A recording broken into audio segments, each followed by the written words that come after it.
Hello, I'm David Chaston with 90 at 9, brought to you by interest.co.nz. This week, get everything you need to know in 90 seconds at 9 o'clock, with news of quickly improving factory activity in trade. But first, the US Fed has made no change to its policy settings, keeping its statement very brief today. Meanwhile, there are indications that Saturday's non-farm payrolls report will be very strong. The very large precursor ADP January survey of the private sector has reported its strongest monthly gains since June 2016 and the second largest in more than 2 years.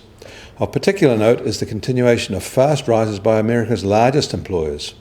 The non-farm payrolls report is expected to show a much lower gain than the ADP survey, so could well be some upside surprise here. Similarly positive, two surveys out of American factory sector expansion have both come in with strong results, reaching 2-year highs. However, the rising pace may struggle to be maintained. American car makers reported lower January sales, but it was from a particularly strong December result. In fact, global factory activity is also at a 2-year high, with new orders expanding at a faster pace, as are exports, which is reassuring. The Eurozone is a bright spot in all of this, and even Mexico is still expanding, although confidence there has taken a large hit. Japan has picked up the pace too. We'll get the first look at the unofficial Kaizen Chinese survey on Saturday, although the official survey, which is out, has also reported slightly slower expansion. Supporting this positive trade backdrop is the latest air cargo data. The final quarter of 2016 ended on a very strong note, with cargoes up almost 10% in December alone, driven especially by the European surge. And worldwide, credit card fraud keeps rising, despite these new security chips.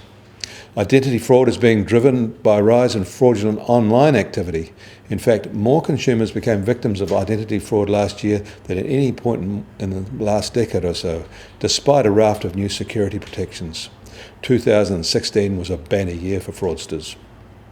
And in Australia, a new report says insurers there are preparing to push through high insurance premium increases for home and car policies. The rises could top 4% and are seen as a boost to the industry's profitability. In New York, the US Treasury 10-year yield is higher at midday trading today, now at 2.5%. Oil prices are a touch lower, though, than this time yesterday, now just over $53 for the US benchmark, while the Brent benchmark is just under $56 a barrel. The gold price is also lower, now at $1,203 an ounce. The New Zealand dollar is lower as well, as the greenback has risen and now at 72.5 US cents. On the cross rates, we're at 95.8 Aussie cents, and against the euro, 67.4 euro cents. The TWI has slipped marginally to 77.9. I'm David Chaston. That was 90 at 9, brought to you by interest.co.nz.